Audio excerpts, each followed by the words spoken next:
Hey guys, welcome back to my channel where we spill tea left, right, and everywhere in between. In today's video, we are pouring out some fresh and hot tea and serving you a Trisha Paytas update with our hot takes on current affairs, Bryce Hall and Tayler Holder drama, Jada Pinkett Smith not letting the drama die, and Liam Payne getting cancelled for shading his ex-band members, and honestly, like so much more. But before we get into it, you know the drill with the subscription button and the notification bell. Let's not waste any time giving you directions on all that. Let's just get into the tea. Trisha Paytas has been keeping super busy this week, and she is in her 6th month of pregnancy now. Trisha has posted just about every single day this week to her main channel, despite her telling us a couple months back that she would not be posting that much. But of course, it isn't unlike her to switch it up and not keep her word, but it is somewhat of an impressive feat to be filming and posting as much as she is during her pregnancy. Although, and just be patient for a second while I say this, during your 2nd trimester of pregnancy, you actually get a lot of your energy back. While fatigue is pretty intense during the 1st and 3rd trimesters for most women, the 2nd trimester is kind of like the glowing stage where you feel a little bit better. If you've had morning sickness, it can often calm down a bit and you just have a bit more energy to spare. Of course, pregnancy is different for everyone, but that's just the average. It's usually what happens. I'm sure there are plenty that have experienced something totally different. But anyway, Trisha has been busy doing cooking videos, ASMR content for her spicy channel, and cosplay, of course, including a Regina George look that she gave us recently. The amount that she is posting and the type of content she is putting out there is somewhat indicative of an actual YouTuber. Of course, Trisha mentions the Amber Heard and Johnny Depp trial, like at this point, who isn't talking about it? I think it's amazing. I'm so happy. Obviously, we all follow the trial and it's like, girl got caught up in her own lies and that sucks, like, you know, but at least the truth is out there, and I'm sure more than money or anything, Johnny Depp's just happy the truth is out there. Trisha saying something about someone being caught up in their lies? What universe is this in the multiverse?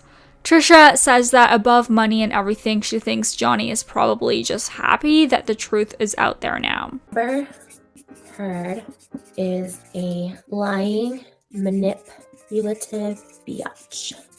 Justice for When discussing having a midwife, Trisha isn't sure what route she is going to take when it comes to all of that, and she reckons that if she has someone in her space checking on her and seeing if she's okay, she would be more focused on seeing if they were okay. Trisha mentions that when people are around, especially to help her, she feels like she shuts down a little bit, and she says that this is probably why she would never have a nanny. Someone in the chat mentions to Trisha that they are going through a hard time, and Trisha offers a little kindness and advice and tells them that they will get through it and there is always something better coming. She says that she stuck around and couldn't be happier now and is pregnant. She also kind of says along the lines of, there are people worse off. To me, I still think it's so minor compared to what's going on in the world, people starving, people dying, people in Ukraine and, you know, in the Middle East countries that are scared of like terrorist attacks and here in our own country, and with being scared to send your kids off to school. Like, in the grand scheme of things, I'm fortunate. She says that in the grand scheme of things, she's lucky, and when people call her fat or accuse her of having hired a husband, it's whatever. It seems that the positive outlook on life has been somewhat of a consistency for Trisha this past 6 or 7 months, and that is way longer than I was expecting it to. Of course, this is just what we are presented with, and behind closed doors, it would be a totally different story. But as for drama and starting problems, she does seem to be keeping herself fairly behaved. Do you think that motherhood will change Trisha for the better? Okay, now moving on, the slap heard around the world is back on the discussion table today after a quiet spell. At one point, it dominated headlines and circled all kinds of speculation and started controversy between groups of people with different opinions. And then, as we do, we all moved on to talk about something else. Well, Jada Pinkett Smith didn't let that last too long and has now spoken about the slap for the first time since it happened. Now about Oscar night. My deepest hope is that these two intelligent, capable men have an opportunity to heal, talk this out, and reconcile. The state of the world today, we need them both.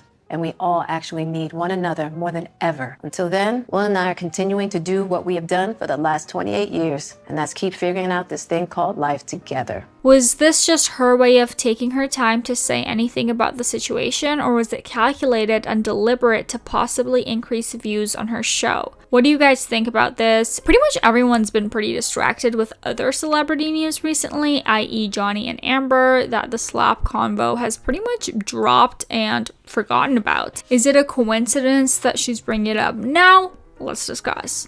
In other news, Bryce Hall talked to TMZ about Tayler Holder and his allegations that we still don't have any information on.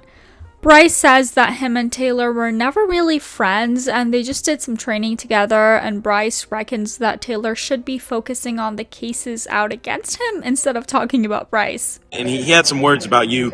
And have you reached out to him? Have you heard from him? Or what's your reaction overall? No need in reaching out to him. I saw the video. It's kind of like a stupid video. He said he didn't know me, right? Right. Yeah, he's the guy that fought on my undercard. Right.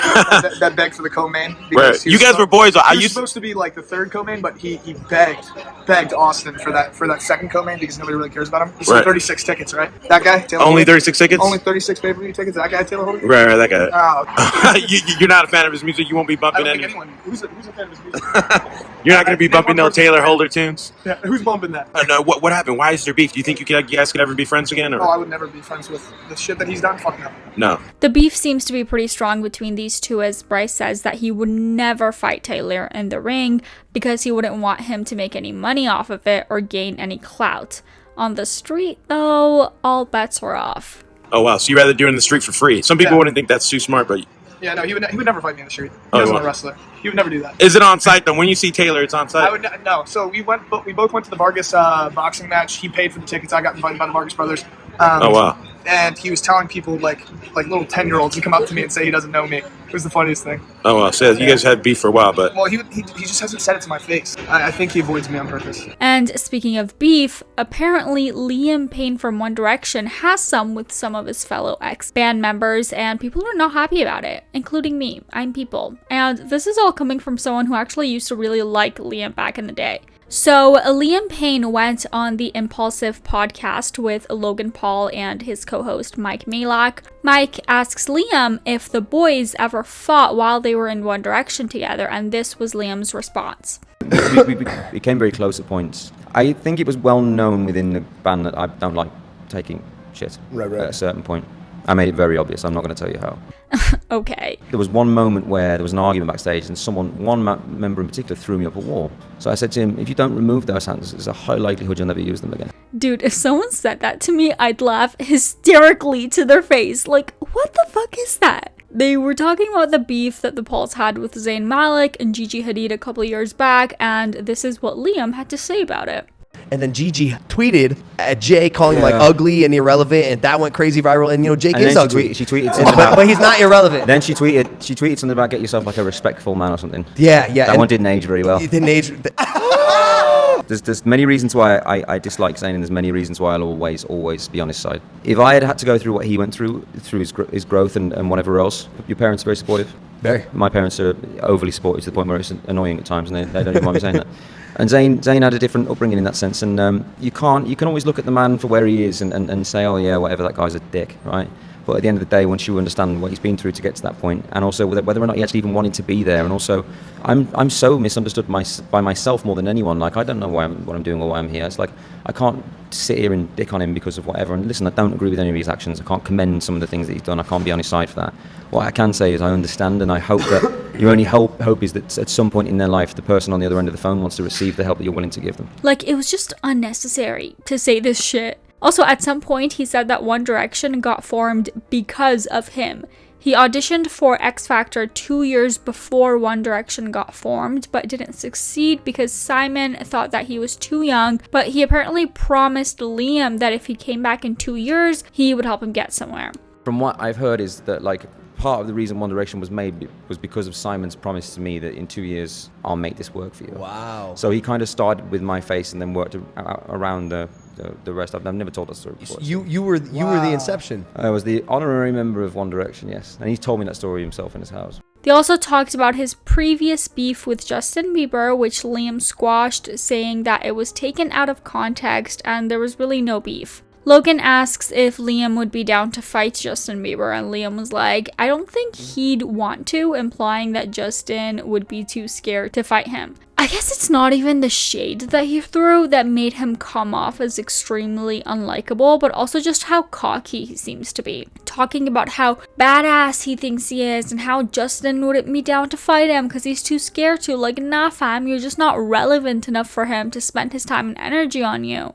Pretty much everyone had something negative to say about this podcast. One user said, Liam has changed. He seems so full of himself and really unprofessional for spreading hate on others in public like this. But anyway, yeah, that is going to be it for today's video, you guys. Thank you so much for watching, and don't forget to give this video a thumbs up, subscribe to the channel, and hit that notification bell so you don't miss out on any new uploads. You can also head over to the Hot Tea Twitter account, where you can stalk us there and let us know of any hot tea history or deep dive topics that you are dying to hear about. And for now, here is my bleach. Describe your bank account. Can read this as a empty. Even if you remove the E, you can read this one as a empty. Then if you remove the Y, still you can read this one as a empty. Even if you remove the P, still you can read this as a empty. Even if you remove the T, if you have a cup of tea, then it's also empty. Empty. Even if you remove this all of them,